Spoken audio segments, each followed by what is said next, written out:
Mettez-vous debout. Mais puissante, ma sauvée des morts.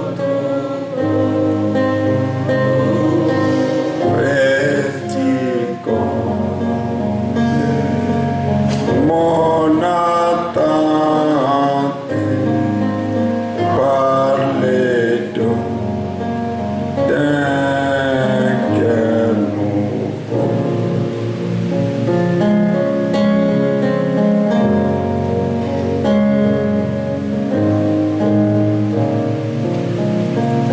J'ai saisi cette assurance,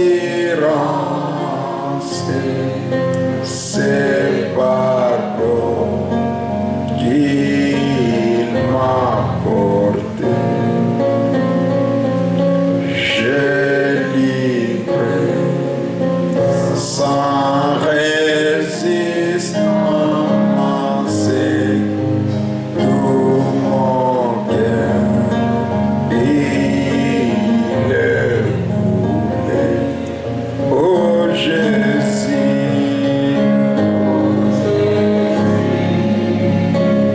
dans mes puissantes,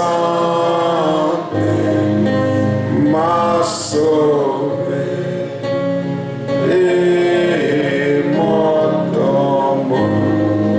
Oh, éthique, mon attente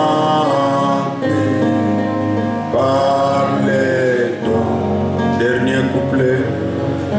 Quel nouveau. Lèvons nos mains à l'air. Maintenant. Et joie, joie, mon sauveur m'est fait marcher, car la paix que Christ m'envoie,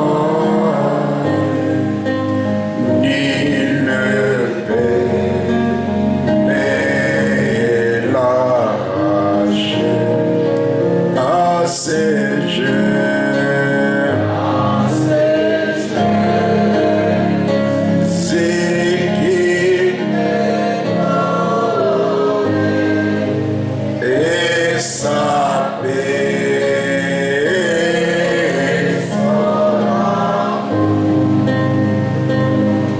À Jésus, moi je m'abandonne. Désormais et sans retour à ces jeunes. Élevons nos mains, élevons nos voix. Tuinue mikono yetu na sauti zetu, Et sa paix et son amour.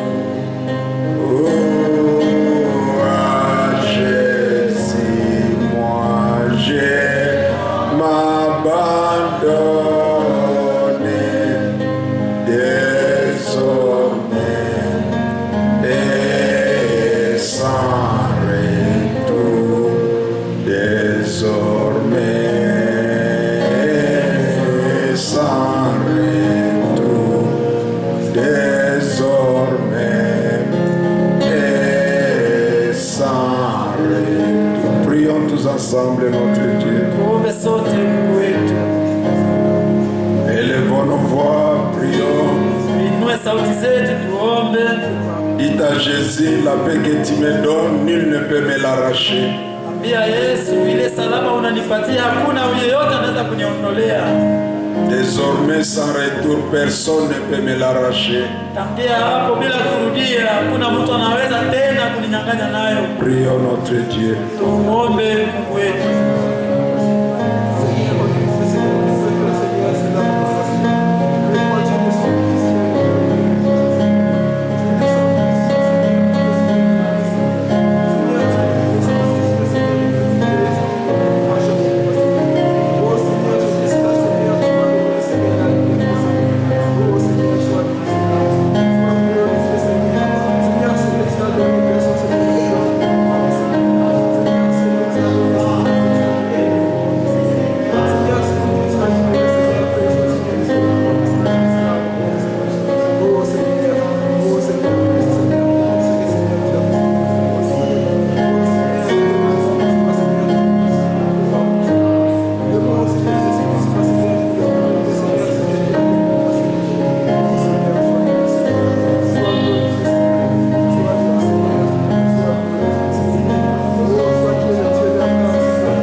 sais que tu ne cesses de faire pour nous.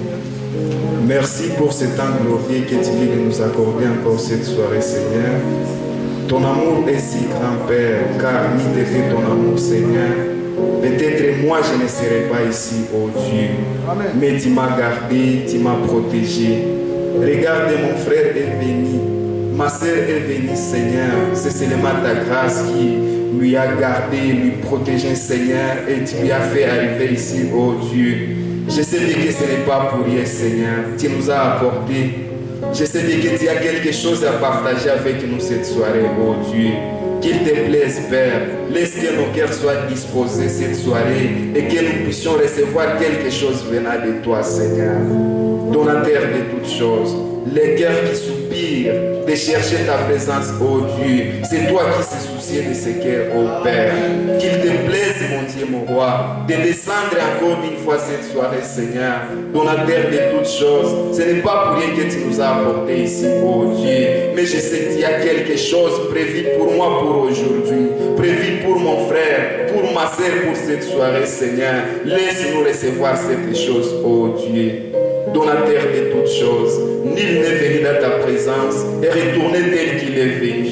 Donateur de toutes choses, dans ta présence il y a une puissance qui transforme. Laisse que mon frère qui est venu, laisse que ma sœur qui est venue, Seigneur, avec quelque chose qui ne marche pas dans sa vie, Seigneur, quand il t'a ici, oh Dieu, qu'il puisse témoigner qu'il était dans ta présence, Seigneur, et que cette puissance-là qui transforme, qui change les choses, Seigneur, que ça puisse transformer des choses qui ne marchaient pas, Seigneur, que ça puisse marcher et la gloire te reviendra, oh Dieu.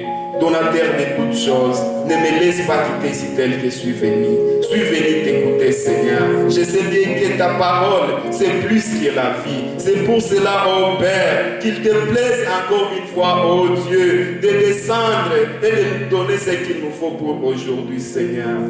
Oh Dieu, les paroles de l'homme apportent la mort, mais tes paroles, c'est plus que la vie. C'est pour cela que je t'en supplie, Père, de descendre encore une fois, oh Dieu, écarter l'homme du chemin, et toi seul parle, utilise seulement l'homme comme instrument. Quand il va parler, oh Dieu, qu'il parle de ce qui vient de toi, Seigneur. Donateur de toutes choses, nous avons besoin de toi, Seigneur. Descends encore une fois, parle-nous, Seigneur, parle à mon âme, parle à l'âme de mon frère, Seigneur, comme nous voulons te voir, Seigneur. Laisse-nous, oh Dieu, que nous puissions trouver encore grâce à tes yeux de te rencontrer cette soirée, Seigneur. Sois la solution, Seigneur, à tout ce que j'ai comme difficulté, Seigneur. Mon frère aussi, il porte des choses dans son cœur. Je t'en supplie, oh Dieu, sa présence ici, Seigneur, que ça puisse quitter ici avec la solution, Seigneur. Et à la fin, la gloire te reviendra, oh Dieu. Qu'il te plaise maintenant, Seigneur. Nous voulons te voir. Écarte l'homme du chemin. Et toi, seul parle. Utilise ton serviteur, Seigneur, Dieu bien-aimé, comme instrument. Qu'il parle rien que de ta parole, Seigneur, pour que nous soyons bénis. Merci, Seigneur, Dieu bien-aimé. Je sais bien que tu es avec nous. Je sais bien que, Seigneur, tu vas commencer avec nous. Et à la fin, Seigneur, je sais bien que tu termineras aussi avec nous, Père. Nous nous remettons entre tes saintes mains. Cet auditoire, oh Dieu, nous te les remettons, Seigneur. Contrôle toutes choses, guide-nous jusqu'à la fin. Au nom de Jésus-Christ, donateur de toutes choses, nous manquons des mots, mais nous disons seulement merci, car nous allons quitter ici, Seigneur, avec tout ce dont nous avons besoin, dans le spirituel, dans le charnel, Seigneur. Je crois de tout mon cœur que je n'allais pas quitter ici tel que je suis venu. Entre tes saintes mains, nous nous remettons et nous disons merci de ton amour, au nom puissant de notre Seigneur Sauveur Jésus-Christ, et je prie ainsi. Amen. Dites Amen à haute voix. Amen. Que Dieu soit béni. Amen. Amen. Cantique 275, un vêtement blanc. Caramel.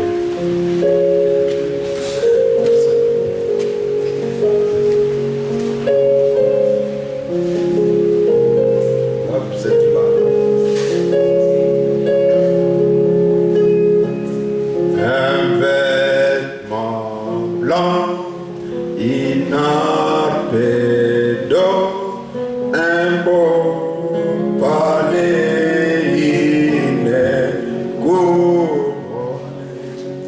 la sainte joie, le vrai trésor, les sommes mêlées d'eau. Vous ne connaissez pas ça? Alors allons-y, recommençons. Un vêtement inarbé, un beau palais couronné, la sainte joie, le vrai trésor, les sommes mêlées d'eau. Car Jésus est mon sauveur, il m'a aimé, paya ma dette sur les calvaires. Il m'a dans son grand amour sauvé du péché. Je vis dans sa sainte lumière. Oui, nous marchons tout joyeux. Nous marchons tout joyeux. Nous marchons tout joyeux.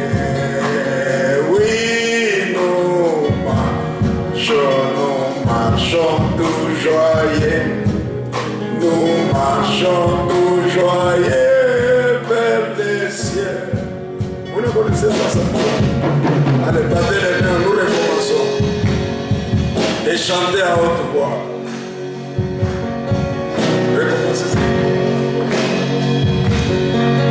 Un vêtement blanc, inarbé d'or, un beau palais couronné, la sainte joie, le vrai trésor, les sommes mêlées d'eau.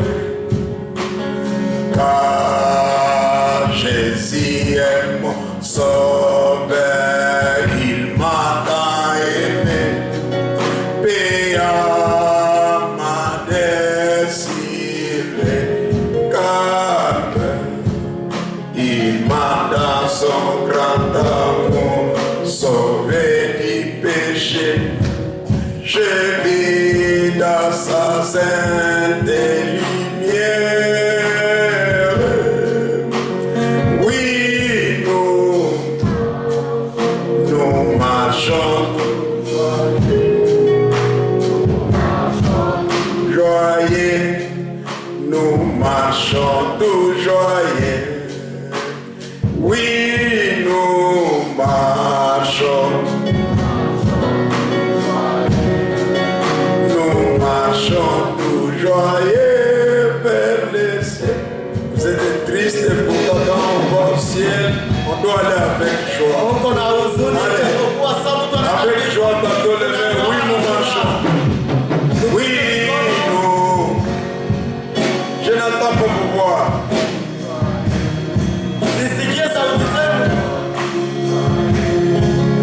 Nous marchons tout joyeux. Oui, nous marchons tout joyeux. Nous marchons tout joyeux vers les cieux. Combien sont dans la joie? C'est quelqu'un qui est dans la joie et qui chante avec force. Alors, allons-y. Oui, nous marchons. Oui, nous. Vous n'avez pas la joie.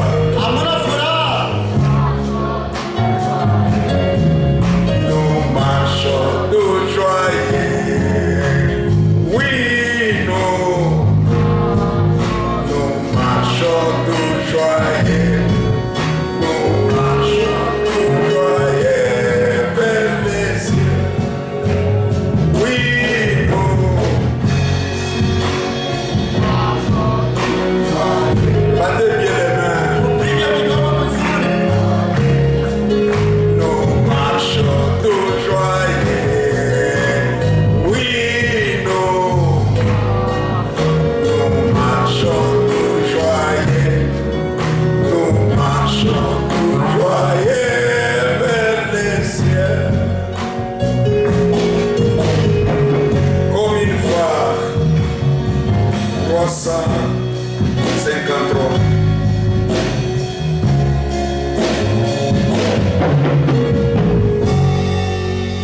comme un phare sur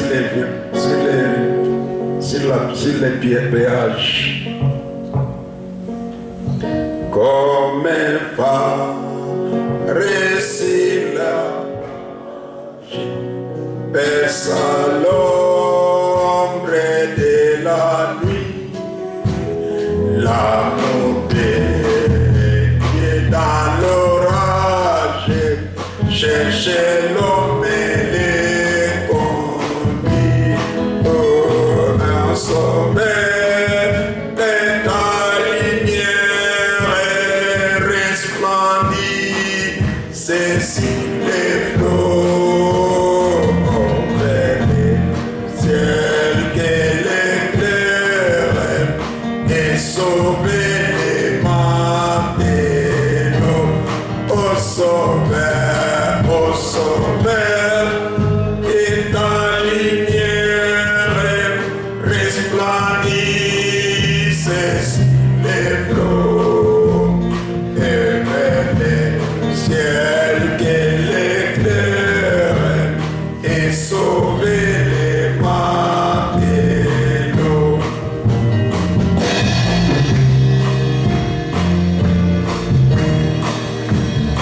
Il étoile l'étincelle pour vous guider au nocher, qui guidera la nacelle des écueils des rochers. Ô sauveur, que ta lumière resplendisse sur les flots et vers le ciel qu'elle éclaire et sauver les matelots. Ô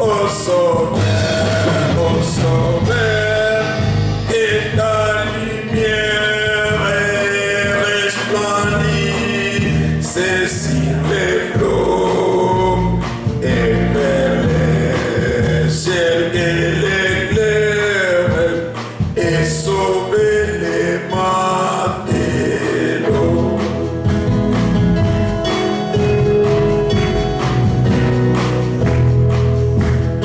Dans la nuit qui m'environne de ton amour, ô Jésus, et par moi l'éclat rayonne aux yeux des marins perdus. Ô sauveur, que ta lumière resplendisse sur les flots et vers le ciel qu'elle éclaire et sauver les matelots. Ô sauveur, que ta lumière resplendisse sur les flots et vers le ciel qu'elle éclaire et sauver les matelots.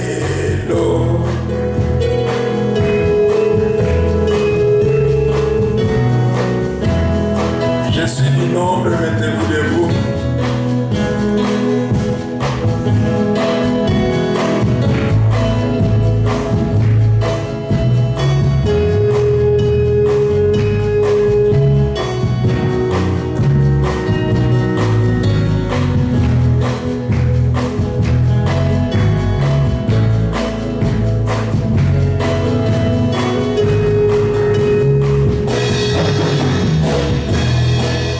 Je suis innombré, je suis innombré de ceux qui sont vêtus de blanc.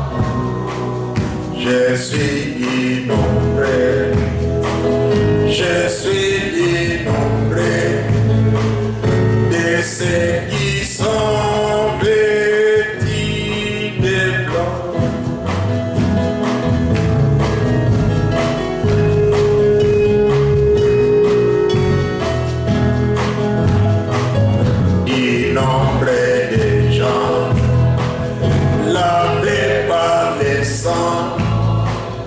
Je suis innombré de ces innombré de gens lavés par le sang. Je suis innombré de ces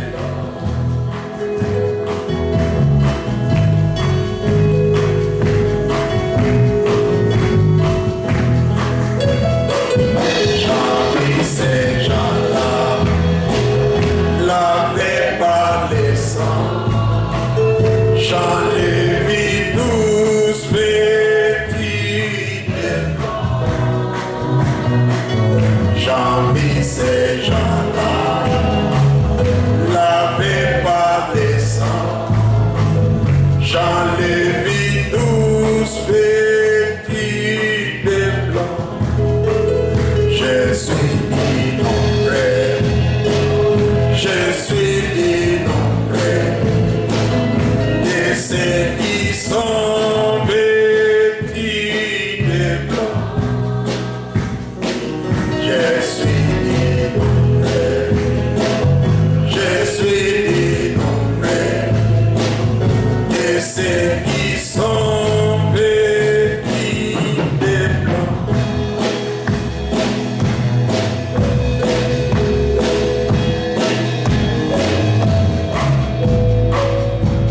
Nous allons ouvrir nos Bibles dans Matthieu chapitre 4. Tutafungua Biblia zetu ndani ya Mathayo sura ya 4.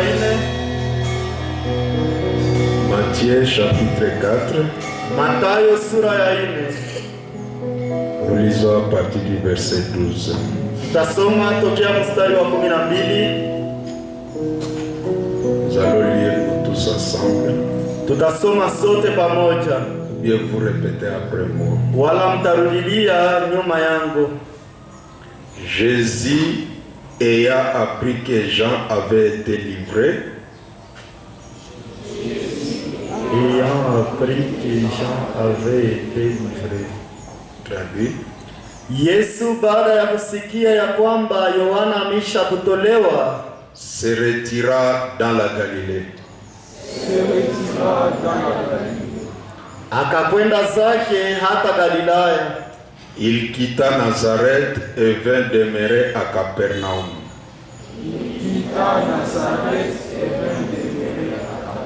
Akatoka Nazareti na kuja kukaa Kapernaumu, situé près de la mer, yenye kuwa karibu na bahari, dans le territoire des Zabilo et de Nephtali. kwa mipaka ya Zabuloni na Naftali, Afin que s'accomplisse ce qui avait été annoncé par Ésaïe le prophète. Afin que s'accomplisse ce qui avait été annoncé par Esaïe. ili litimie neno lililosemwa na nabii Isaya, Les peuples des Zabilo et de Nephtali, Les peuples des Zabulon et de Nephtali, taifa ya Zabulo na Neftali, de la contrée voisine de la mer, de la contrée voisine de la mer, mji wa karibu na bahari, du pays au-delà du Jourdain, du pays au-delà du Jourdain, ya nchi ya karibu ya Yordani, et de la Galilée des gentils, et de la Galilée des gentils, na Galilaya karibu na ya mataifa, ce peuple assis dans les ténèbres, ce peuple assis dans les ténèbres, wale watu wanaokaa katika giza a vu une grande lumière. a vu une grande lumière. waliona nuru kubwa, Et sur ceux qui étaient assis dans la région et l'ombre de la mort, Et sur ceux qui étaient assis dans la région de l'ombre de la mort, nao waliokaa katika nchi na kivuli cha mauti, la lumière s'est levée. la lumière s'est levée. nuru iliwatokea. De ce moment, Jésus commença à prêcher et à dire, De ce moment, Jésus commença à prêcher et à dire, Natokea ile wakati Yesu akaanza kuhubiri na kusema, repentez-vous car le royaume des cieux est proche. Répandez-vous car le royaume des cieux est proche. tubuni maana ufalme wa Mungu unakaribia.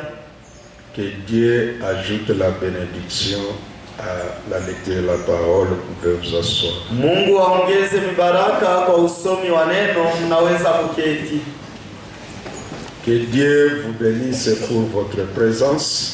Mungu awabariki kwa uwepo wenu. Amen.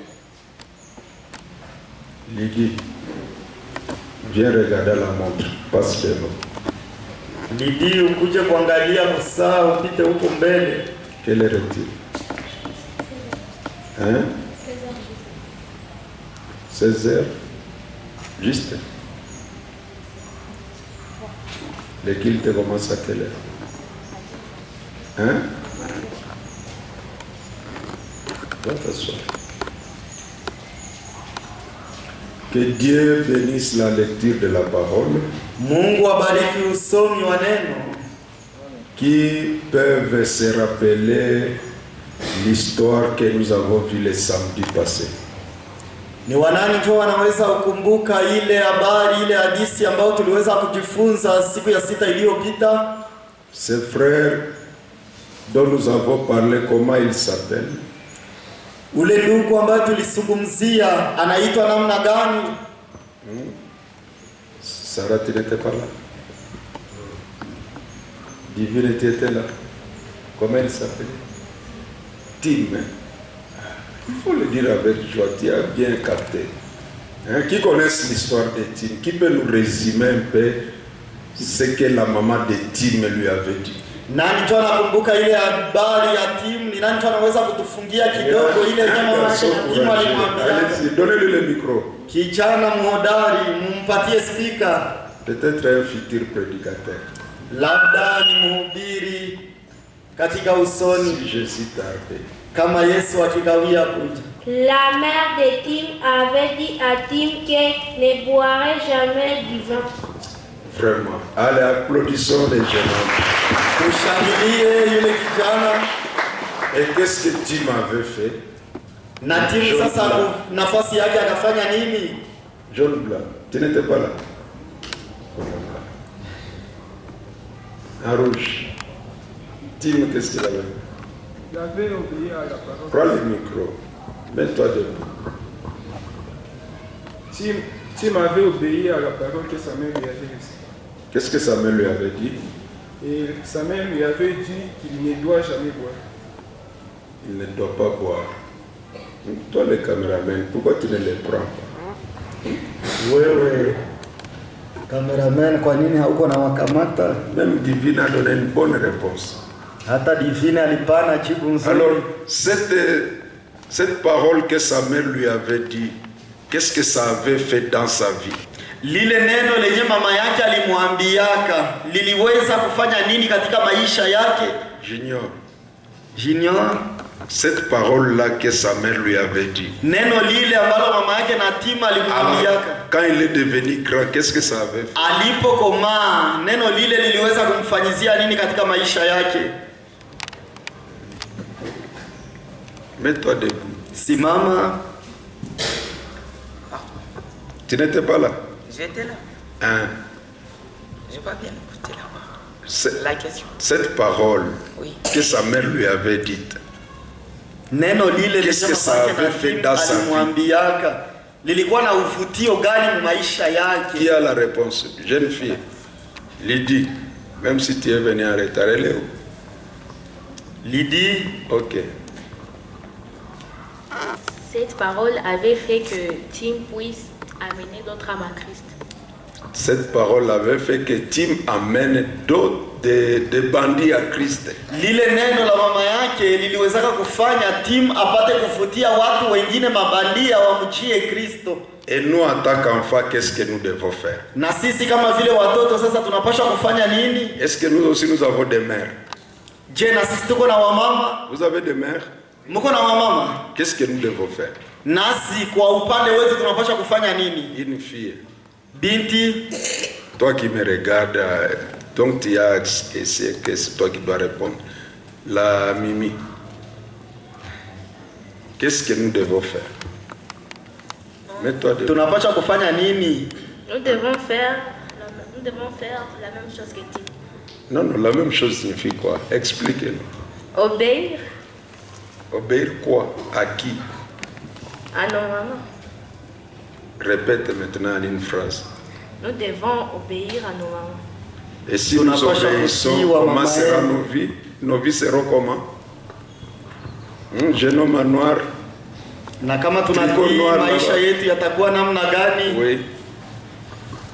Nos vies seront propres et sera bien.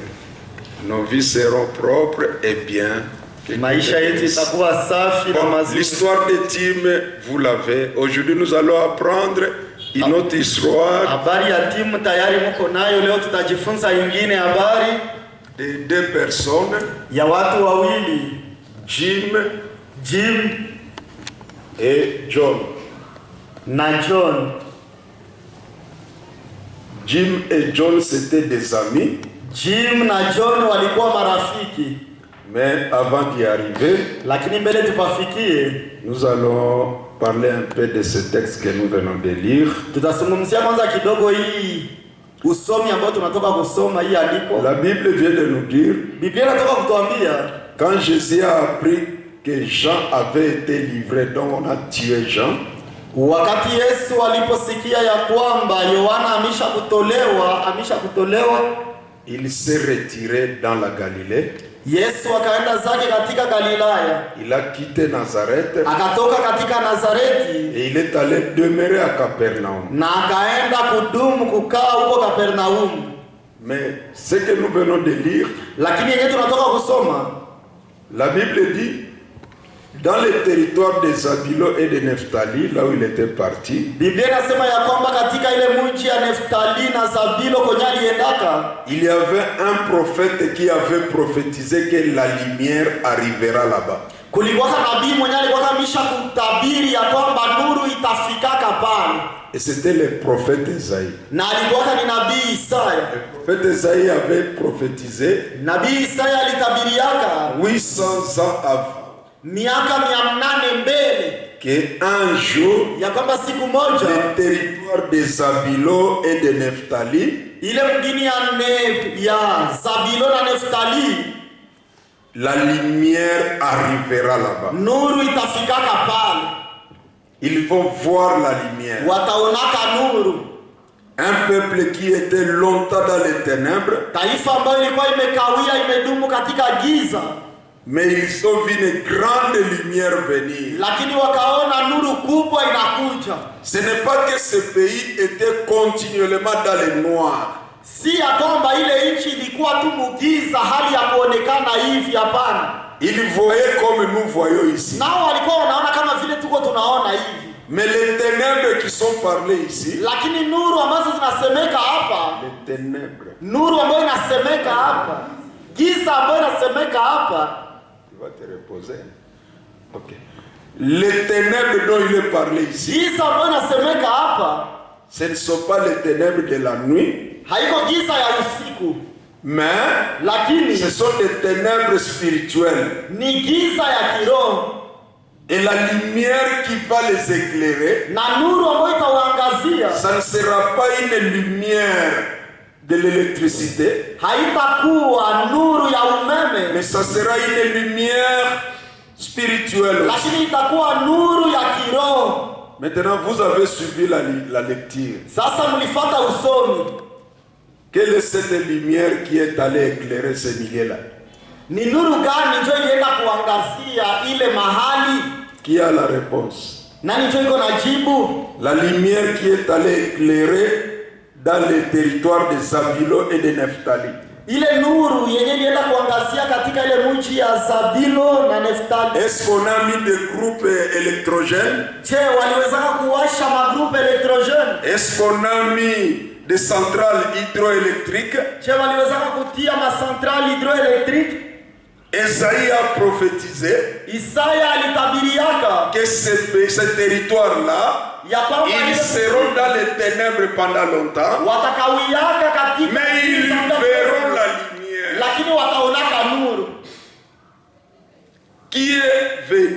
construire un central hydroélectrique là-bas? Ni nani ndio mwenye aliwezaka kukuja kuinstaller pale namna ya umeme central Et hydroélectrique? quelle est cette lumière Na nuru ile ni gani qu'ils ont vu paraître? yenyewe walionaka inaonekana? Je vois encore mon jeune homme.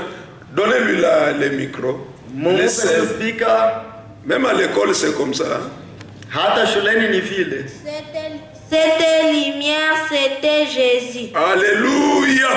Acclamons avec joie. Allez, vite. Acclamez avec joie. Vous avez manqué Mshangilie toute na la réponse. furaha. Nyote mlikosa Les jibu. garçons vous sauvent. Wa vijana wanawaokoa. Les garçons, le petit Ule garçon. kijana anaokoa. Comment tu t'appelles encore? Jina lako nani tena? Je m'appelle Gracieux. Gracier. Le papa, c'est qui? Le papa se casserait Kakamuha Jirel. C'est vrai. Que Dieu te bénisse, jeune homme. Mungu akubariki kijana. Est-ce que vous aussi vous connaissez les noms de vos parents? Je na nyinyi mnajua jina za wazazi wenu? Hein, Enis? Donnez-lui le Enis. micro. Quel est le nom de papa? Jina la baba ni nani Enis? Papa s'appelle Kambale Kalinda Dieudonné. Mais tu as commencé à tâtonner. Hein? Toi aussi tu connais? Deuxième là-bas. Là-bas. Non, non. Ah noir. Un tricot, veste de froid. Le nom de... Non, non. Derrière. Oui. Le nom c'est Kasere Kakamuha Jirel. Et toi aussi. Ok, Dieu soit Nawe loué. pia. Bon, vous devez connaître les noms des parents. C'est très Mnapaswa important. jua majina za Même wazazi. leur numéro de téléphone, il faut avoir ça. Hata namba zao za simu mnapaswa kuwa nazo katika kichwa. Les centrales hydroélectriques qu'on a construites là-bas, Ile centrale hydroélectrique ya umeme yenyewe alijenga kule, c'était un homme. alikuwa ni mtu. Combien croient que Jésus est la lumière? Wangapi wanaamini ya kwamba Yesu ni nuru? Si vous le recevez, Kama tous mnampokea, les ténèbres s'enfuient. giza yote inakimbia, inatoweka. Quand on a tué Jean, Wakati waliuwaka Yohana, vous savez qu'on lui avait coupé la tête. najua ya kwamba walimkataka kichwa. Quand on lui a coupé la tête, Walipomkata kichwa, Jésus a appris, oh, on vient de tuer Jean. Yesu akapata habari ya kwamba wameua Yohana. Directement, Pale pale il est sorti de Nazareth akatoka katika Nazareti et il est allé vivre où? na akaenda kuishi wapi?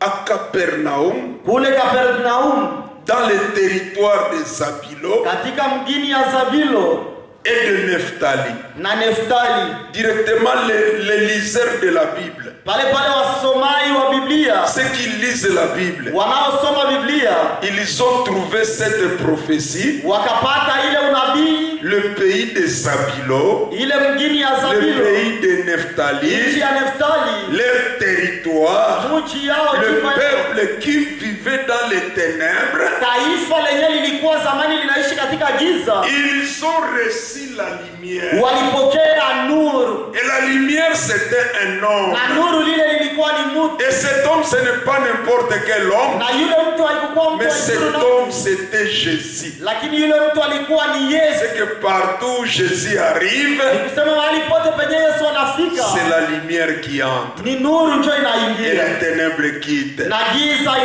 la inatoka. Bible dit, Na Biblia inasema quand ce peuple ont reçu Jésus, wakati lile taifa lilipokea Yesu, quand la lumière est entrée là-bas, wakati nuru liliingia huko, quand cette lumière est arrivée, wakati lile nuru lilifika, dès ce moment-là, na tangu ile wakati Jésus a changé la prédication. Yesu akabadilisha mahubiri. Dès ce moment-là, Tokea ile wakati Jésus a changé même les thèmes. Yesu akabadilisha hata kichwa ya somo ya Quand la lumière est arrivée, nuru lilipofika, il y a eu changement même dans la vie. kukawa hata mabadiliko hata ndani ya maisha. Quand la lumière est arrivée, Nuru lilipoingia, dès ce moment-là, na tangu hapo même la prédication de Jésus hata mahubiri ya a Yesu changé. ikabadilika. Il a commencé à dire aux gens, Akaanza kuwaambia le royaume des cieux est proche. ufalme wa mbingu unakaribia. Maintenant, je vous pose une petite question. Sasa ninawauliza Si swali. Jésus avait prêché, le royaume des cieux est proche. Kama Yesu alihubiriaka ufalme wa mbingu unakaribia. Et si nous comptons depuis Jésus Na kama tunahesabia jusqu'à aujourd'hui, mpaka leo 2025 ans viennent de passer. miaka 2025 zimepita. Si Jésus a prêché, le royaume des cieux est proche. Kama Yesu kwa wakati yake alihubiriaka ufalme wa mbingu unakaribia. Nous qui vivons aujourd'hui, Sisi tunaoishi leo, est-ce que ce royaume est encore très loin? je, ile ufalme wa mbingu ungali mbali tena? Est-ce que ce royaume ne s'approche pas davantage? Je, ile ufalme wa mbingu haitukaribie zaidi sana? C'est pourquoi nous aussi, Ndio kwa maana nasi pia dès ce moment, na tangu sasa que la lumière qui était arrivée à Zabilo ile nuru yenye ilifikaka huko et au Zabilo territoire de Nephtali, na ile mgini ya que Neftali, cette lumière ile nuru entre dans vos cœurs. liingie ndani ya mioyo Et que yenu, cette lumière na ile nuru crée en vous. liume ndani mwenu, Et dès ce moment-là, liume ndani mwenu hali ya na tangu sasa. c'est du français. Ni Kifaransa. Et dès ce moment-là, Na tangu sasa c'est-à-dire tu étais en train de marcher, ni kusema ulikuwa uko unatembea, quelque chose arrive, kitu fulani et à nakukuta, partir de ce moment-là, natokea ile wakati il y a un changement. kunakuwa mabadiliko. Il y avait des ténèbres, Kulikuwa giza, il y avait d'obscurité kulikuwa giza dans mkubwa le territoire de Zabilo, katika ile mgini ya dans le Zabilo, territoire de katika Nephtali. ile mgini ya Mais Neftali. dès ce moment-là, Lakini tokea ile wakati la lumière est venue, nuru ikaja, il y eut un changement kukawa mabadiliko entre la lumière et les ténèbres. katikati ya giza na nuru. Nous allons lire le prophète un peu. Tutasoma nabii kidogo. Frère Branham Ndugu Branham va nous parler dans la prédication et dès ce moment-là, anatuzungumzia ndani ya mahubiri na tangu ile wakati, paragraphe 68, kifungo 68. voyons ce qui est dit. Tuone yenyewe nasemeka pale. Non, je commence à 67. Naanzia 67. Il nous dit ceci. Anatuambia hivi, Vous n'êtes pas là. 67. Il dit, Anasema, mais il y a un lieu qu'un homme peut atteindre à un moment. lakini kuna nafasi yenye mwanadamu anaweza kufikia wakati fulani. C'est quoi? Il y a un moment Kuna wakati fulani où il y a même un lieu wala kuna mahali fulani qu'un homme peut atteindre à un moment. yenye mtu anaweza kufikia wakati fulani, Comme le pays de Zabilo, kama vile ile nchi ya Zabilo, comme le pays de Nephtali. kama vile ile nchi ya Neftali. Ils étaient dans les ténèbres. Walikuwa katika giza, Ils marchaient dans les ténèbres. walikuwa wanatembea katika giza, À un moment donné, lakini kwa wakati fulani la lumière est venue. nuru ikaja. Est-ce qu'ils ont continué à marcher dans les ténèbres? Je, baada ya nuru waliendelea tena kutembea katika giza?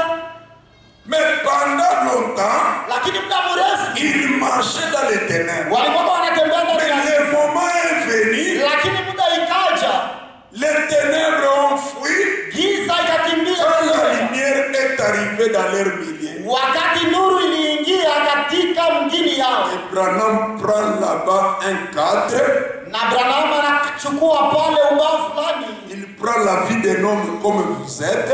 anachukua maisha ya mwanadamu kama vile mko pale. Tu peux marcher pendant longtemps dans l'obscurité. Muda mrefu unaweza kutembea katika giza, Peut-être tu n'aimes pas bien Dieu. labda haupende mzuri Mungu, Tu vas à l'église uko tunaenda parce kanisani que les parents te poussent à y aller. sababu wazazi wako wanakukaza, wanakusubiri Mais il kwenda. peut arriver un moment où Lakini kunaweza fikia muda ambapo la lumière entre. nuru Tu inaingia, comprends le message, unaelewa parole unaelewa neno et tu prends une décision. na unakamata Ce n'est kusudio. pas la décision de baptême. Haiko kusudio la kubatiziwa. Beaucoup d'entre vous sont déjà baptisés, Wengi miongoni mwenu wamesha kubatizwa, mais l'amour de Dieu n'est pas dans les cœurs. lakini upendo wa Mungu haiko ndani ya Mais mioyo. ici, Lakini c'est hapa quand la lumière entre dans un cœur humain.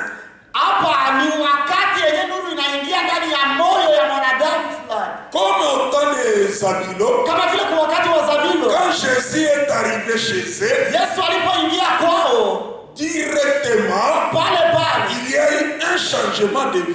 kukawa mabadiliko ya Ils maisha. étaient dans les ténèbres, Walikuwa zamani katika ils giza, sont entrés dans la lumière. sasa wanaingia katika nuru. Un changement total.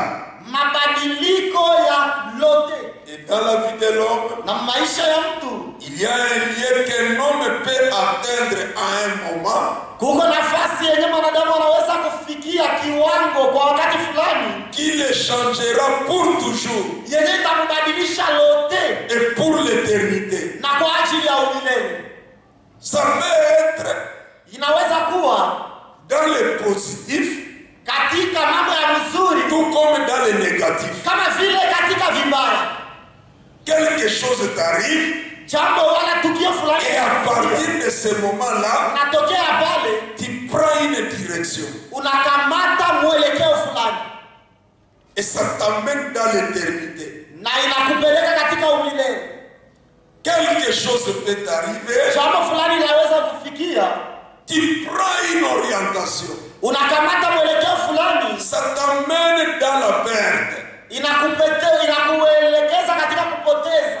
On ne va pas lire le prophète dit, Hata soma nabii anasema dans 5 ans, mu miaka 5 à partir de maintenant, tokea sasa, on doit décider mtu anapasha ce kukusudia, qu'on sera dans 5 ans. unakusudia kenye utakuwaka mu miaka 5 À partir de maintenant, tokea sasa, tu prends une décision. unakamata Je kusudio, vais être nataka niwe dans 5 ans, mu miaka je 5, serai quelqu'un. nataka niwe mtu fulani.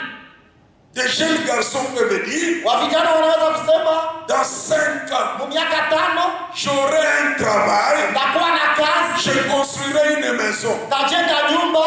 Des jeunes filles peuvent dire, Wabiti wanaweza kusema comme j'ai 15 ans, hivi, niko na miaka dans 10, 5 ans, mu miaka 5 je vais apprendre la couture. na nitajifunza Quand mashono. je serai dans ma maison, Utakapokuwa je kwangu, vais moi-même coudre les habits de mes enfants. mie peke ndakuwa na shona nguo za watoto yangu. C'est une décision. Ni kusudio. Alors quelque chose peut arriver. Sasa kitu fulani kinaweza kufikia. Et dans l'histoire de Jim et John, Na katika ile hadithi ya Jim na John, c'était des garçons comme vous, walikuwa vijana kama nyinyi, des jeunes garçons wa vijana kama qui nyinyi, ont grandi dans une église. waliokomalia katika kanisa. Jim s'est marié à Martha Jim akaoa Martha et na John John s'est marié à Katie. naye akaoa Kate. Est-ce que vous suivez? Vous retenez? Je mko mnashika? C'était des garçons d'abord dans l'église, comme vous êtes dans l'église. Walikuwa tu wa vijana kanisani kama vile muko pale kanisani. Ils aimaient la parole. Walikuwa wanapenda neno. Ils allaient veiller le 31 décembre à l'église. Walikuwa wanaenda kukesha kanisani, makesha tarehe 31 mwezi wa 12. Il y avait une crèche qu'on avait mis quelque part. Kulikuwa ka creche kenye walikuwa wamejenga Là où on mettait l'enfant Jésus. kwenye walikuwa wanatia mtoto Yesu. Et Jim et John, Na Jim na John ils allaient chasser les lapins walikuwa wanaenda kuwinda malapin qu'il faut vendre zenye watauzisha pour venir donner au petit Jésus quelque chose. ili wapate cha kukuja kupatia ule mtoto Yesu kitu fulani, Une offrande. sadaka. Et ils étaient contents comme ça. Na walikuwa wanafurahia ile tendo. À un certain moment, Kwa wakati fulani Jim s'est marié à Martha. Jim akaoa Martha. Et quelques temps après, John s'est marié à Ketia. John naye akamuoa Ketia. Et ils ont continué dans leur église. Wakaendelesha wakakazana ndani ya kanisa yao. À un certain moment, kwa wakati fulani, Jim et Martha, Jim na Martha, ils ont dit, wakasema, nous n'allons plus rester au village. hatuta tena bakia ku village. Nous allons en ville. Tunaenda mjini. Ils sont allés à Chicago. Wakaenda Chicago. Arrivés là-bas, walipofika huko, ils ont commencé à chercher l'argent. Wakaanza kutafuta pesa. Ils ont eu beaucoup d'argent. Na wakapata pesa nyingi. Mais John, lakini John et Ketia na Ketia sont restés wakabaki au village. Kule mu village. Quand Jim et Martha ont eu de l'argent, wakati Jim na Martha walipopata pesa, et dans les villes, dans la grande ville, tena katika mji mkubwa, ils n'allaient plus à l'église. Walipopata pesa hawakuwa tena naenda kanisani. Et de ce moment-là, na tangu pale walipopata pesa, leur vie a pris une autre orientation. Maisha yao ikakamata ingine njia. Mais John et Ketia, lakini John na Ketia, et ils sont restés au village. Wao walibakia vijijini. Ils allaient toujours à l'église. Walikuwa tunaendaka kila mara kanisani. Ils ont eu 7 enfants. Wakazala watoto 7. Et en ayant ces 7 enfants, na mkuzala wale watoto 7, ils les ont gardés dans la parole de Dieu. Wakawalea katika neno la Mungu. Et en les gardant dans la parole de Dieu, na mkuwalea neno la Mungu, John et Martha ont été élus diacres dans l'église. John na Martha wakachaguliwa kama vile mashemasi katika kanisa. Et ils sont restés dans l'église. Na wakabaki katika kanisa. Ils ont travaillé pour Dieu. Wakatumikia Mungu. Mais Jim et Martha, lakini Jim na Martha, là où ils sont allés en ville, wenyewe waliendaka katika mji mkubwa. Ils ont commencé à chercher l'argent. Wakaanza kuita pesa. Wakapata pesa nyingi. Ils ont oublié Dieu. Wakasahau Mungu. Et frère Branham nous dit, na ndugu Branham anatuambia, je vais sauter directement pour gagner mon temps de l'histoire. Nitaruka pale pale ili nigomboe muda wangu wa ile hadithi. Nous allons dans la prédication. Tunaenda katika mahubiri, l'unité d'un seul Dieu. Umoja wa Mungu mmoja. L'unité d'un seul Dieu. Umoja wa Mungu mmoja. Frère Branham nous raconte l'histoire. Ndugu Branham anatuelezea habari. Il dit, anasema, je vais commencer au paragraphe 116. Nitaanzia ukifungo 116. Ou bien je vais directement d'abord à 119. Ninaenda pale pale 119. Rome dit ceci. Ndugu Branham anasema hivi. 119. 119. Mais un homme peut manquer même un oreiller sur lequel reposait sa tête. Lakini mtu anaweza kukosa hata msegemeo ya kuweza kutulizia hapo kichwa chake. Anaweza kosa oreiller. Il peut manquer même une bonne paire de souliers. Anaweza kukosa hata viatu ya mzuri. Ou manquer le moyen de s'offrir un bon repas chez lui. Wala anakosa hata pesa za kuweza kujinunulia chakula ya mzuri kwake. Mais si Dieu règne dans son cœur, lakini kama Mungu anatawala katika moyo wake, il va au lit heureux et se réveille heureux. Anaenda kukitanda, analala muheri na analamuka tena muheri. Même Karambe et Firmé ne disent pas amen. Hata Karambe na Firmé hawaitiki amina. Est-ce que vous comprenez? Je mnaelewa? Un homme peut manquer. Mtu anaweza kukosa même un beau soulier. Hata kiatu même un oreiller. Hata il peut manquer même la nourriture. Anaweza kukosa hata na chakula. Mais si Dieu règne dans son cœur, lakini kama Mungu anatawala katika moyo wake, il va au lit heureux. Anaenda lala muheri. Et il se réveille heureux. femme, kama ni mwanamke elle va au lit heureuse, anaenda lala muheri, elle se réveille heureuse. analamuka muheri. Pourquoi ne dites-vous pas? Vous n'aimez pas ça. Donc avoir Kwa nini Dieu, amseme c'est amina? avoir la chose importante. Ni kusema kukuwa na Mungu ndio kukuwa na kitu cha muhimu. C'est une paix durable. Ni salama ya kudumu. C'est quelque chose que Dieu accomplit. Ni jambo ambalo Mungu anatimiza. Nos enfants n'aiment pas Dieu vraiment. Watoto wetu hawapendi Mungu. Est-ce que vous saisissez? Je mko na shika Finaliste. Sarah, tu as ton diplôme. wa finaliste. Hein? Et toi? Tu es en 6e. Et toi, tu as ton diplôme. Est-ce que vous comprenez les prophètes? Je mko mnaelewa nabii, usemi wa nabii. Ce qui rend quelqu'un heureux ou heureuse, Kenye kinamfanya mwanaume wala mwanamke muheri c'est quand il a Dieu dans son cœur. ni wakati iko na Mungu ndani ya moyo wake. Pascal, tu ne dis pas amen. Pascal, hauitika amina? S'il n'y a pas de Ben Bouya, Hapa hakuna wabeni buya. est-ce que c'est bon d'avoir Dieu? Je, ni ya mzuri, ni ya kupendeza kuwa na Mungu? Et si c'est bon d'avoir Dieu. Enise, ni mzuri kuwa Si na tu as Mungu. Dieu dans ton cœur, Kama uko na Mungu roho tu yako, seras heureuse. utakuwa muheri. Hein? Jaune blanc. Et nous, c'est qui? Ephraim. Efraim. Ephraim. Frère Branham va aller très loin. Ndugu Branham ataenda mbali sana.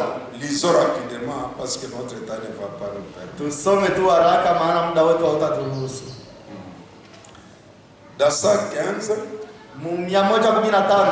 Frère Branham dit ceci: Ndugu Branham anasema hivi, la foi est une ferme assurance des choses que l'on espère.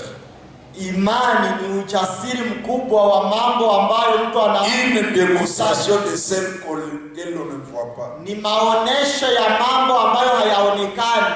Et il dit, vous croyez cela Anasema mnaamini ile parce que Dieu est dans votre cœur. maana Mungu iko ndani ya roho yake, Et il vous dit que sa parole est vraie. na yule Mungu ndani ya moyo wako anakuambia ya kwamba neno lake Si ni Dieu kweli. est dans votre cœur, Kama Mungu ni ndani ya et moyo s'il wako vous dit que sa parole est na vraie, anakuambia ya kwamba neno lake ni kweli, là, pale vous avez la foi. uko na imani. Et un esprit venant de Dieu ne renie pas quelque chose dans la parole de Dieu. Na roho yenye kutoka kwa Mungu haiwezi kukaa na jambo fulani katika neno la Mungu. L'esprit de Dieu va reconnaître ce qui est à lui. Roho ya Mungu itatambua iliyo ya Mungu.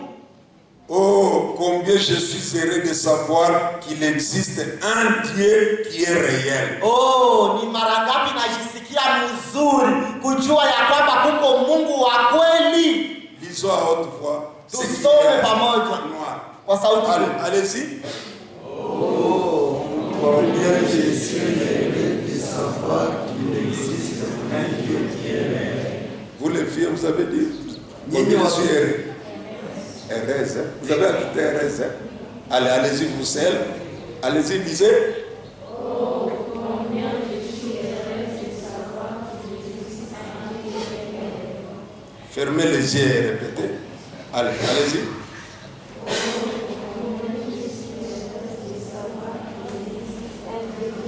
Je suis très heureux de savoir qu'il existe un Dieu réel. Niko muheri sana, najisikia bien sana kujua ya kwamba kuko Mungu wa kweli.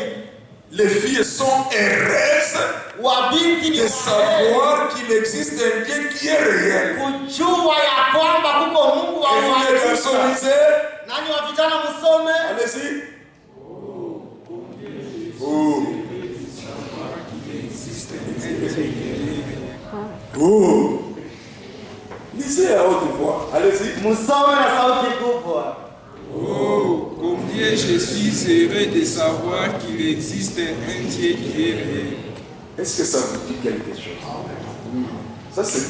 Dites amen à ça. Amen. Allez, nous tous ensemble. Oh, combien Je suis heureux de savoir qu'il existe un Dieu qui est réel. c'est bon. Il y a un Dieu qui est réel. Ni vema, kuna Mungu wa uhakika wa kweli.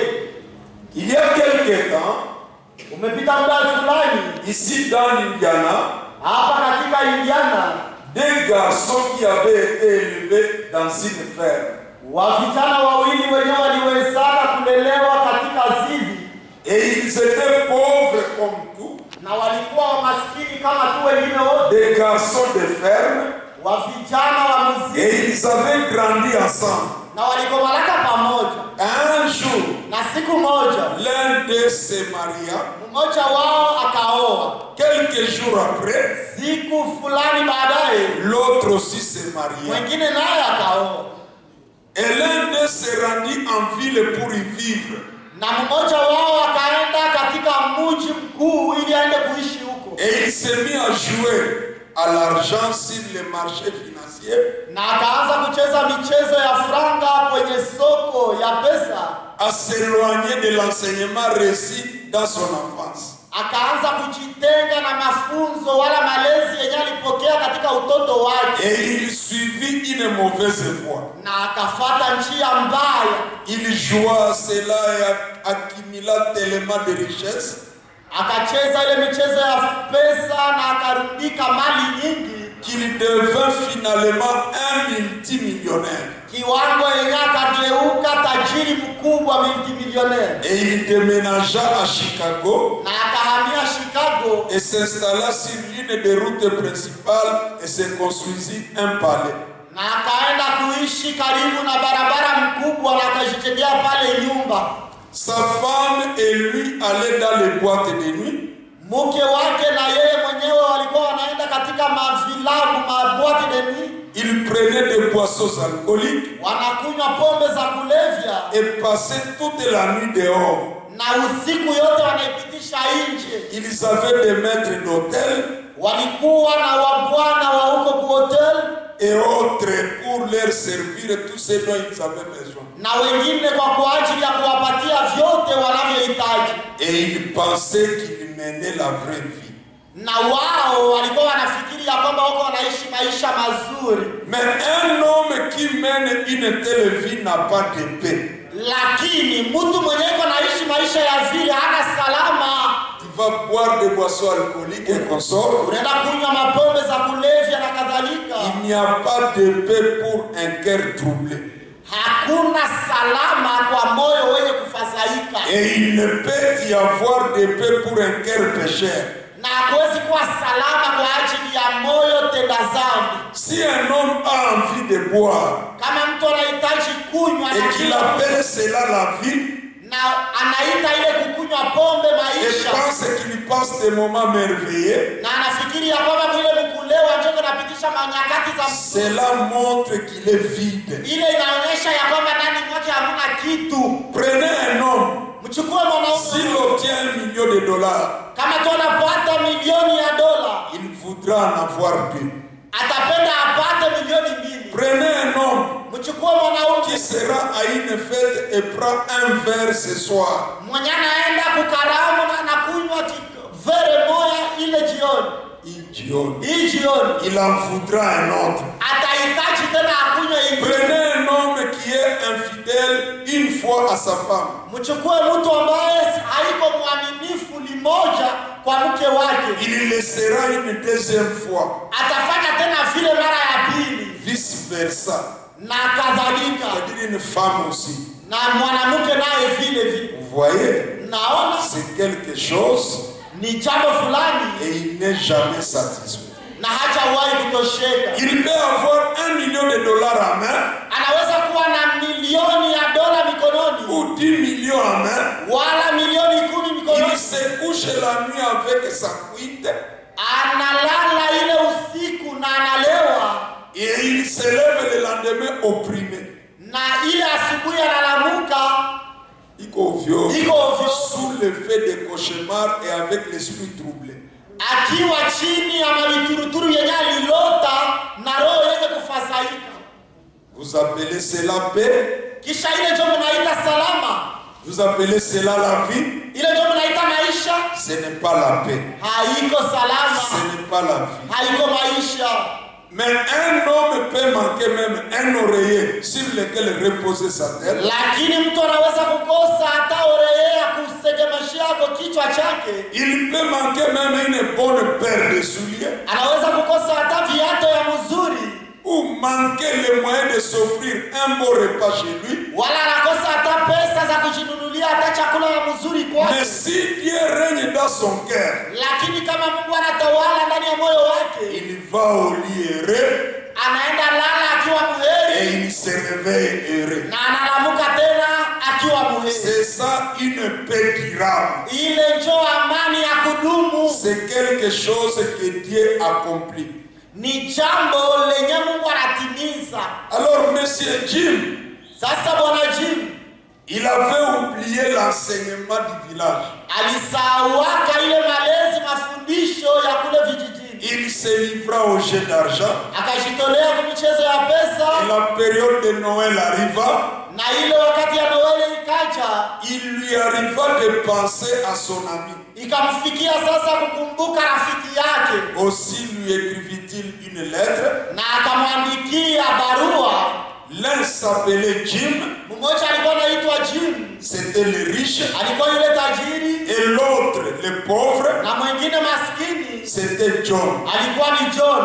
Et il lui écrivit une lettre disant. Na akamwandikia barua akisema, John, je souhaiterais que tu viennes me voir pendant les vacances. ninatamani ukuje kunitembelea, ukuje kunisalimia katika vacances. J'aimerais te revoir. Natamani tena kukuona. Causer encore une fois avec toi. Nisungumuze tena hata mara moja pamoja nawe. Voici des années que je ne t'ai pas vu. Tazama miaka imepita sija kuona.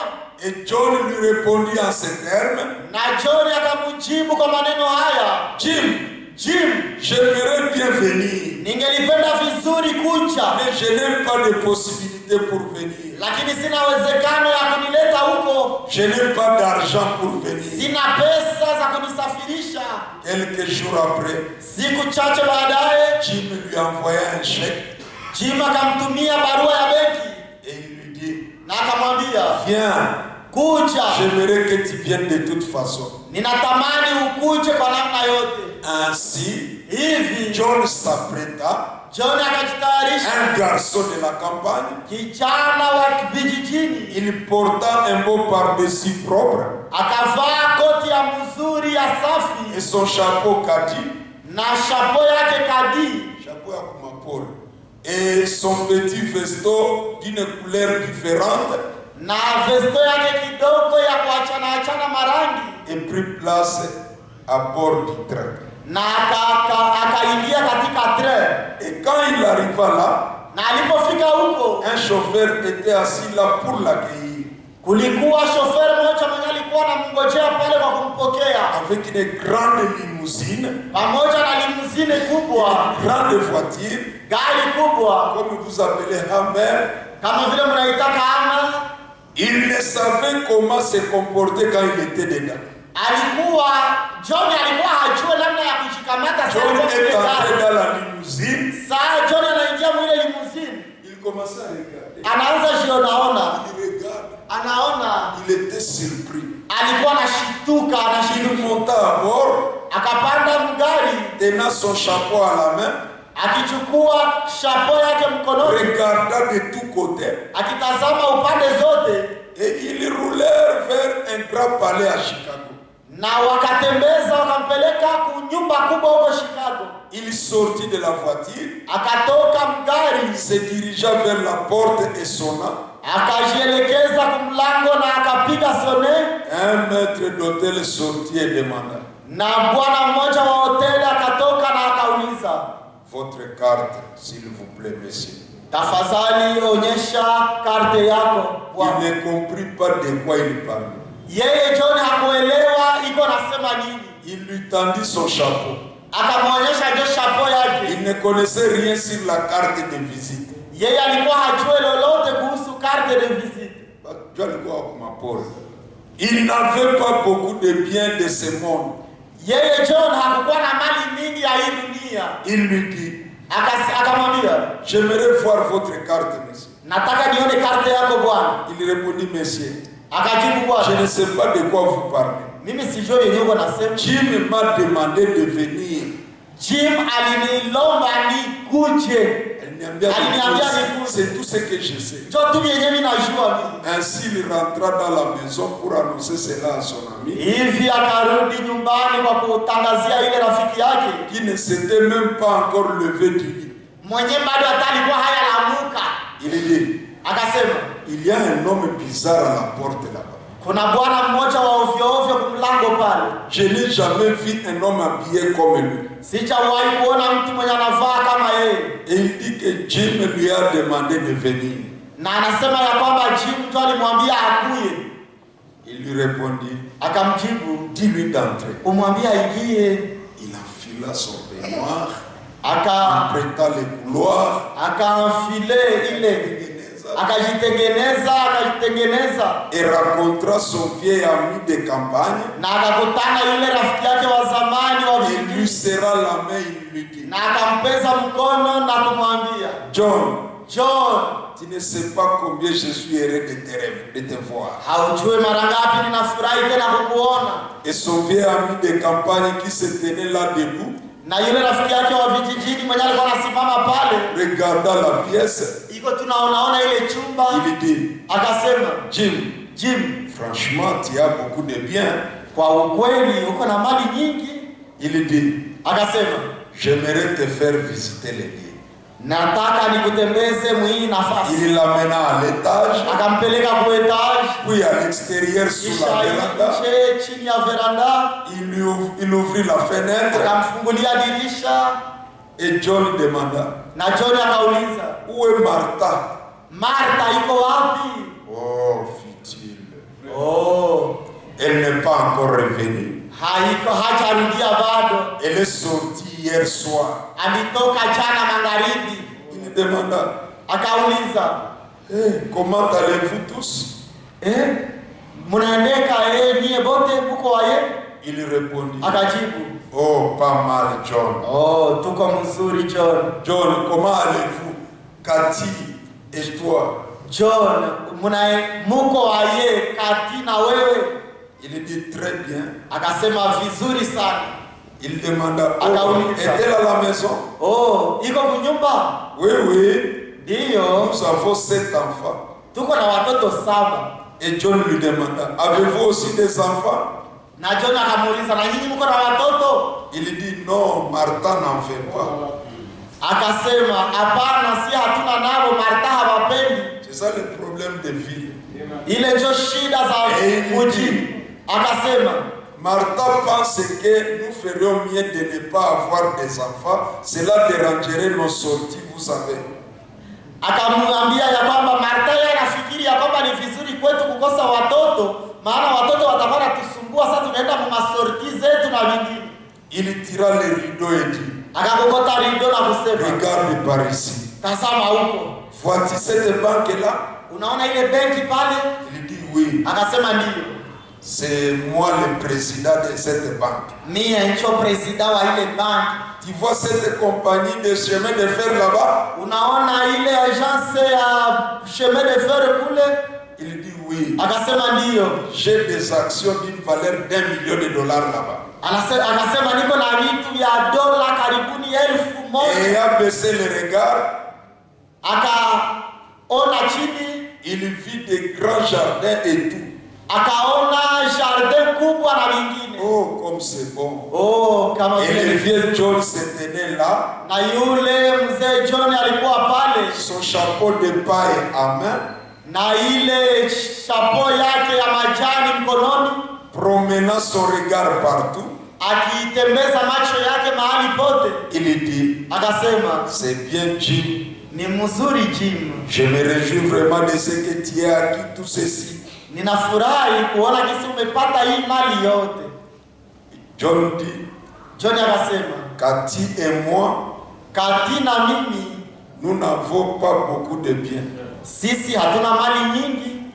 Nous habitons toujours cette maison en Bardo Fandi là. Tungali tumukale ka nyumba kama chani kule, Nyumba miti. nyumba ya miti. Nous n'avons pas beaucoup de biens, hatuna mali nyingi, mais lakini nous sommes très heureux. tuko waheri sana. Juste à ce moment-là, Kwa ile tu wakati on attendit les voix d'un groupe déjà chantant des chants de Noël. wakasikia sauti ya kundi ya watu wenye kuimba manyimbo za Noel. Sainte nuit, nuit silencieuse. Siku takatifu, usiku wa ukimya. Tout est calme, Yote tout ni est kimya, splendide. yote iko kimya, Yote viko vizuri yote sana. viko vizuri. Autour de la jeune mère vierge et de l'enfant. Kando kando ya yule bikira mama na mtoto, Un cet enfant si tendre et si doux. mtoto mtakatifu mwema na mtulivu. Jim se retourna et regarda John. Jim akageuka na kumtazama John. John leva les yeux vers Jim. John akainua macho kumtazama Jim. Il dit, Akasema, Jim dit, Jim akasema, John, John, j'aimerais te demander quelque chose. nataka nikuulize kitu fulani. Te souviens-tu de l'époque où nous étions des petits garçons, Je, ungali unakumbuka wakati tulikuwaka wa vijana kidogo kidogo, où nous fréquentions cette vieille église peinte en rouge, là au bord de la route? kwenye tulikuwaka naingiaka mwile kanisa ya rangi nyekundu pale kando kando ya barabara? Cette église en rouge comme la vôtre, Ile kanisa nyekundu kama vile hii yenu, et où nous attendions ces vieilles chorales de la campagne chanter ces chansons qu'on est en train de chanter. na kwenye tulikuwaka nasikia ile kwaya ya zamani ikiimba zile nyimbo za zamani. John dit, John akasema, oui. ndiyo nakumbuka. Jim me demanda, Jim akamuuliza, est-ce que tu y vas toujours? je, ungali naendaka kule ukanisa? Il dit oui. Akasema Je suis ndiyo, toujours membre là-bas. ningali mwanamemba kule. Il dit, Akasema, d'ailleurs je suis maintenant diacre là-bas. na kwanza nimeshakuwa shemasi kule. Il demanda, Akauliza, qu'en est-il de toi Jim? nawe sasa ni vipi Jim? Il dit, Akasema, tu as parlé de la richesse que tu as ici-bas. umezungumzia mali, utajiri yenyewe uko nayo hapa duniani. Il lui demanda, Akamuuliza, combien possède-t-il là en haut? ni mali ngapi njo uko nayo kule juu? Jim me dit, Jim akasema, John, John, je suis désolé. ninafadhaika, Niko ole.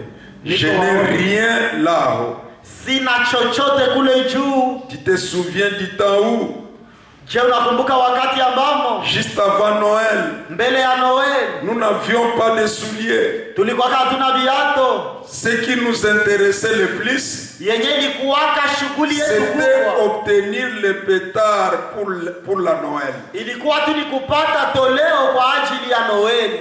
Nous sommes allés tendre des pièges sous forme de boîtes Tukaenda tega mitego kama vile mabwate pour attraper des lapins ili tutunase masungura afin d'obtenir des pétards pour la Noël. ili tupate toleo kwa ajili ya Noeli. Tu te rappelles ce matin-là, Je, unakumbuka ile asubuhi lorsque tu avais attrapé dans la boîte qui te servait de piège un gros et vieux lapin de forêt? ile siku wakati yenyewe linasaka katika ile bwate yako, ile mtego yako, sungura kubwa na nene ya pori?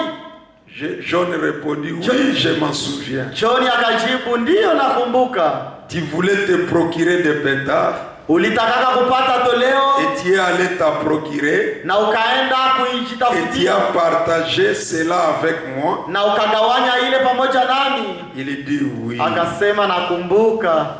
Il dit, Akasema, John, John, je te dis, nakwambia, suivez maintenant attentivement. mufate sasa kwa makini. Je partagerai tout ce que j'ai avec toi. Nitagawanyaka yote Ningeligawanya. ningeligawanyaka yote ninayo pamoja nawe, Mais il y a une chose que je voudrais que tu partages aussi avec moi. lakini nawe kuna kitu kenye mimi natamani ugawanye pamoja nami. Je donnerai tout ce que je possède.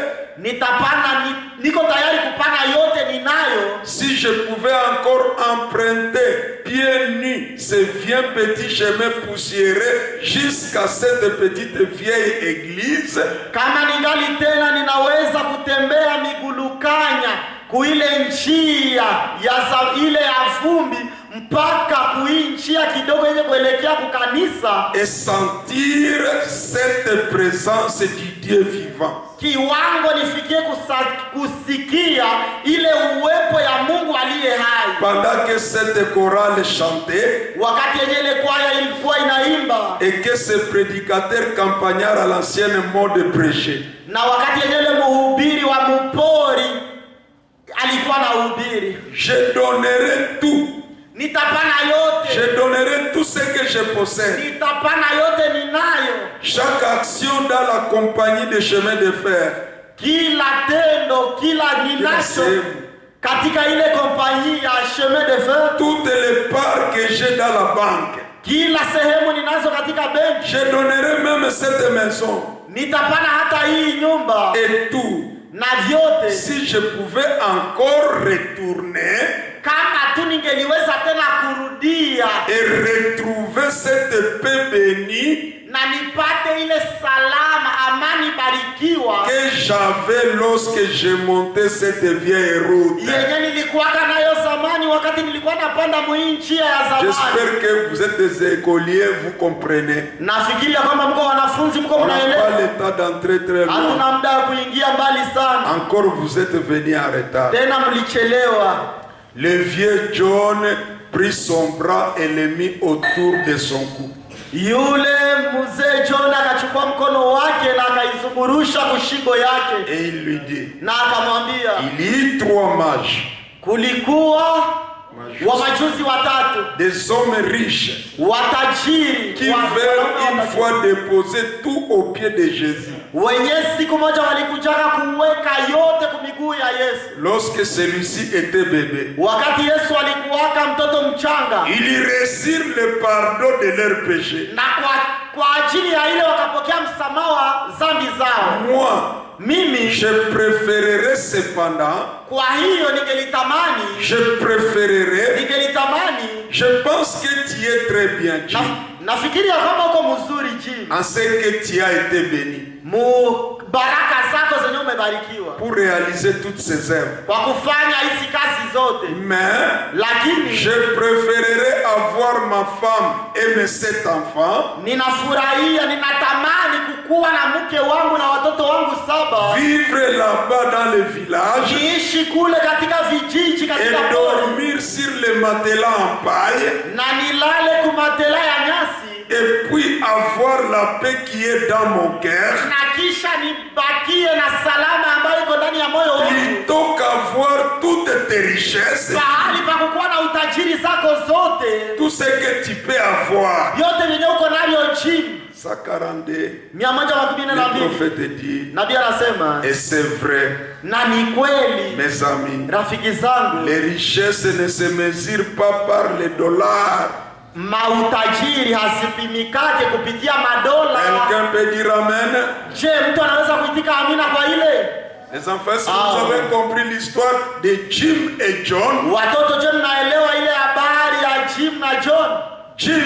Jim très riche, tajiri sana, mais un ivrogne, lakini mlevi. Quelqu'un qui passe de nuit dans des boîtes de nuit. Mtu mwenye anapitisha kama usiku zake katika vilabu. Sa femme ne reste pas à la maison. Mke wake habaki yake kunyumba. Elle aussi elle va dans des boîtes de nuit. Naye pia anaenda kama boîte de nuit. Mais John, lakini John, diacre dans l'église, shemasi katika kanisa, sa femme avec 7 enfants, mke wake na watoto 7, elle reste à la maison. Anabaki yake kunyumba.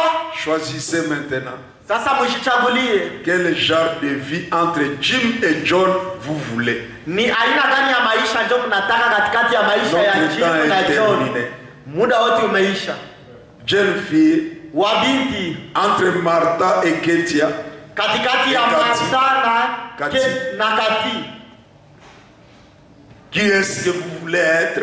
Ni nani ndio mnatamani kuwa? Jeunes gens, vijana, entre Jim et John, katikati ya Jim na John. Jim très riche, Jim tajiri sana, mais sans Dieu, lakini bila Mungu. mais John très pauvre, lakini John maskini sana, avec Dieu, pamoja na Mungu. Qui a la paix, qui n'a pas la paix? Nani ndio iko na salama na nani ndio hana? Branham dit, na Branham anasema, Mes amis, rafiki zangu, les richesses ne se mesurent pas par les dollars. Utajiri hazipimikake kupitia madola. Les richesses ne se mesurent pas par la grande réputation. Utajiri haipimikake kupitia kafumo kubwa. Les richesses ne se mesurent pas par la popularité. Utajiri haipimikake kupitia kafumo. Mais les vraies richesses, lakini utajiri ya kweli, c'est quand le royaume de Dieu est entré dans le cœur d'un homme. Utajiri za kweli ni wakati ufalme wa Mungu umeingia ndani ya moyo wa mtu. Et ça a changé ses émotions. Na imebadilisha hasira zake. Et a fait de lui une nouvelle créature en Christ Jésus. Na imemfanya kiumbe kipya ndani ya Kristo Yesu. Et lui a donné la vie éternelle. Na imemupa uzima wa milele. C'est cela la plus grande richesse sur la terre. Ile ndio utajiri kubwa sana duniani. Lisons ensemble. Tusome pamoja. La partie en chira noir. Ile nafasi yenye iko katika rangi nyeusi. On commence par les filles. Tuanzie na wabinti. Je vais voir ceux qui auront une voix élevée. Naona wenye watakuwa na sauti ya juu. Monte vite vite là. Fidèle panda. Oh, non, là, tu vas où? Descends. Allez les filles, allez-y, lisez. Lisez avec. C'est comme ça que vous parlez à l'école. Allez, allez-y. Les richesses, c'est quand le royaume de Dieu est entré dans les cœurs d'un homme, a changé ses émotions et a fait de lui une nouvelle créature en Christ. Jésus. Et lui a donné la vie éternelle. C'est là la plus grande richesse sur la terre. Encore une fois, lisez maintenant avec joie. Je vois que vous avez compris. Allez, allez-y. Les richesses, c'est quand le royaume de Dieu est entré dans les cœurs d'un homme, a changé ses émotions et a fait de lui une nouvelle créature en Christ. Et ni c'est celle, allez-y. On te donne le micro. Allez, vite, vite là. Enesi peke yake wamupe speaker. Oh là là. Allez-y. Les richesses, c'est quand le royaume de Dieu est entré dans les cœurs d'un homme, a changé ses émotions et a fait de lui une nouvelle créature en Christ Jésus et lui a donné la vie éternelle. C'est cela la plus grande richesse sur la terre. C'est cela la plus grande richesse sur la terre. Ile ndio utajiri kubwa duniani. Les garçons, allez-y. Wa vijana. Les richesses, c'est quand le royaume de Dieu est entré dans les cœurs d'un homme, a chassé ses émotions et a fait de lui une nouvelle créature en Christ Jésus et lui a donné la vie éternelle. C'est la plus grande richesse. Samedi prochain, Siku ya sita ijayo. on ne va pas mettre ça au tableau. Hatutaitia kwenye ubao. Je ne sais pas ce que vous allez faire pour avoir ça. Demandez à vos parents. Sijue mtafanya namna gani juu muipate, muulize wazazi yenu. Ils ont les grands livres là. Wako na ile kitabu kubwa. Nous avons appelé le matériel de l'école de dimanche. Yenye tuliita chombo ya shule ya Jumapili. À défaut, entrez dans vos ordinateurs, Kama sivyo muingie katika dans vos makompyuta yenu, téléphones, katika simu zenu. copiez ce verset. Je vais vous envoyer ça. Mukopie hii shairi nitaiwatumia. 10 filles vont répéter ça sans lire au tableau. Wabinti 10 watairudilia bila kusoma kwa Et ubao. 10 garçons vont répéter ça sans lire Na au tableau. wavulana 10 watairudilia bila kusoma kwa ubao. Lisons tous ensemble à haute voix les Some richesses. sote pamoja. Les richesses de Dieu est entré dans le cœur d'un homme, A chassé ses émotions et a fait de lui une nouvelle créature en Christ Jésus et lui a donné la vie éternelle. C'est la plus belle richesse. quand vous arrivez à la maison, Takapofika makwenye nyumbani, dites aux parents, mwambie wazazi, les richesses, utajiri ce ne sont pas les dollars. haiko madola. Les richesses, Ce utajiri n'est même pas la popularité. haiko kavumu, Ce n'est même pas haiko hata avoir des maisons. kuwa na manyumba. Le prophète dit, Nabii les anasema richesses, c'est utajiri quand le royaume de Dieu est entré dans le cœur d'un ni homme. wakati yenye ufalme wa Mungu umeingia ndani ya moyo wa mtu. Et demain, je vais demander à vos parents, Na kesho nitauliza wazazi wenu, est-ce que les enfants vous ont dit quelque chose? je, watoto waliwaelezea kitu fulani? Je ne sais pas aller plus loin. Sijue kuenda mbali sana, À cause du temps, mettez-vous debout. sababu ya muda, msimame. Apprenez quand même à venir à temps. Mjifunze kukuja kusaa, Mais que Dieu vous bénisse pour être venu. lakini Mungu awabariki kwa kukuja. Vous ne dites même pas, mais vous ne voulez pas les bénédictions. Hein? Frère John, une courte prière pour les enfants, que Dieu les Ndugu John, protège. ombi fupi. Voulez-vous qu'on se souvienne de vous dans la prière? Ceux qui Nataka veulent la wakumbuke prière, katika maombi. que Dieu vous bénisse. Vous qui levez vos mains, Mungu awabariki nyinyi ambao alors mnainua suivons la mikono. prière avec papa. Tufate maombi na Papa John. Très saint Père céleste, Mtakatifu sana Baba wa mbinguni, Seigneur Jésus-Christ, Bwana Yesu Kristo, tu vois toutes ces mains qui sont levées vers toi. unaona hii mikono yote ambayo inanyanyuliwa mbele zako. Certainement, ils ont défié la pesanteur. Kwa hakika wamepinga nguvu ya kuvutia chini. C'est parce que dans leur cœur, quelque chose vient de se passer. Ni sababu ndani ya mioyo yao tukio fulani limepitika. Ils viennent de saisir la chose la plus importante. Wanatoka kushika jambo la muhimu sana. C'est cette parole éternelle Ni hili neno la milele qui est même la vie éternelle, ambalo njo hata uzima wa milele qui est la plus grande richesse. na njo utajiri mkubwa. Oh Dieu, Oh Mungu, partage cela à ses enfants. uipatie hawa watoto, Bénis leur tendre petit cœur. ubariki mioyo yao tulivu ndogo, Augmente ton amour dans leurs âmes. zidisha mapendo yako ndani ya nafsi zao, Tourne leur regard vers toi. ugeuzie macho yao kukutazama wewe, Influence leur vie. ufutie maisha yao, Captive leurs pensées ufunge nyira mawazo yao, et conduis-les dans ton sentier. na uwaongoze katika njia yako. Fais-les aimer la vie de John, Uwafanye wapate kupenda maisha ya John, qui désirait chaque fois monter le chemin vieux de l'église. ambaye kila mara alikuwa anatamani kupanda ile njia ya zamani ya kanisa, Malgré qu'il n'avait rien dans ce monde. ijapokuwa hakukuwa na mali yoyote katika dunia hii. Bénis nos enfants, Seigneur. Bariki watoto wetu Bwana, Donne-leur cette grande richesse uwapatie ile utajiri qui mkubwa est ta propre vie dans leurs âmes. ambao ni uzima wako mwenyewe ndani ya nafsi zao. Quand ils vont quitter ici, Seigneur, Watakapotoka hapa Bwana, laisse-les partir avec cette bénédiction. acha warudi na ile baraka. Quand ils vont rentrer dans la maison de leur papa, Watakaporudi katika nyumba za wazazi wao, que ces enfants soient vraiment une bénédiction. watoto hawa kabisa wawe mibaraka. Merci Seigneur pour l'inspiration. Asante Bwana kwa upulizio. Merci Seigneur pour la parole. Asante Bwana kwa neno. Tu nous apprends beaucoup de choses, Seigneur, Uko natufunza mambo nyingi Bwana, en toute simplicité. katika urahisi wote. Bénis ton serviteur. Bariki mtumishi wako, Comble-les davantage. umuzidishie tena zaidi, Et amène-nous ici demain si telle sera ta volonté. na utulete tena hapa kesho kama itakuwa mapenzi yako. Prépare-nous, Seigneur, une table. Utuandalie mesa Bwana, Et que la paix règne dans nos maisons, na amani salama itawale ndani ya ainsi nyumba que zetu, dans cette ville. na hata katika mji huu, Au nom de Jésus-Christ. mjina la Yesu Kristo. Amen. Amen. Tuseme amina. Que Dieu vous bénisse. Mungu awabariki. Rapidement les paniers, frère Firmin. Haraka vitunga ya Si sadaka. vous avez une offrande à donner à Dieu, Kama uko na sadaka ya kutolea Mungu, êtes-vous dans la joie?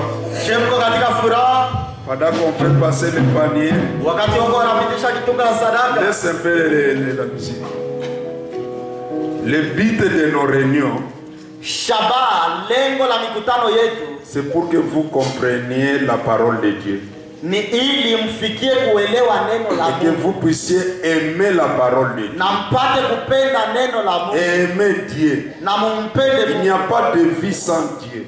Hakuna uzima wala maisha bila Mungu. Et après 5 ans, na kisha miaka 5 vous aurez déjà grandi, mtakuwa mmekomaa, qu'on puisse arriver à voir tufikie kuona les enfants qui ont grandi, watoto waliokomaa ils continuent à aimer Dieu. wanaendelea kupenda C'est Mungu. parmi vous qu'il y aura des prédicateurs. Ni katikati yenu mtoto kutakuwa wahubiri, Jeunes filles, wabibi, vous serez des femmes de prédicateurs, mtakuwa wabibi ya des wahubiri, femmes de diacres. wabibi ya washemasi, Et Dieu vous aimera, Dieu vous bénira. na Mungu atawapenda na kuwabariki. Mettez-vous debout, Simameni, rentrez vite à la maison, ne traînez pas dans les rudie haraka nyumbani, msikawie njiani. hein? Que Dieu vous accompagne. Na Mungu awasindikize.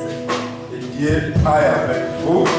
Mungu aende pamoja nanyi. Samedi prochain, venez attendre. Siku ya 6 ijayo